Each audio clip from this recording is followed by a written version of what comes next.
Centering around employability మన reforms అన్నీ తీసుకున్నాం.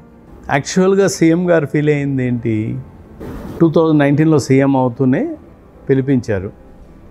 ఇదే క్వశ్చన్ అడిగారు, మీ యూనివర్సిటీస్ ఏం చేస్తున్నాయి, డిగ్రీస్ ఇచ్చి పంపించేస్తున్నాయి, పిల్లలకు ఉద్యోగాలు వచ్చాయా లేదా తెలియట్లేదు. పిల్లలకు ఉద్యోగాలు రాకుండా వాళ్ళు పొలిటీషియన్స్ చుట్టూ తిరుగుతారు. రికమెండేషన్ ఉన్నవాడికే ఇంకెవడో జాబ్ ఇస్తాడు, మెరిట్ ఉన్నవాడికి రికమెండేషన్ లేకుంటే వాడిపోతాడు.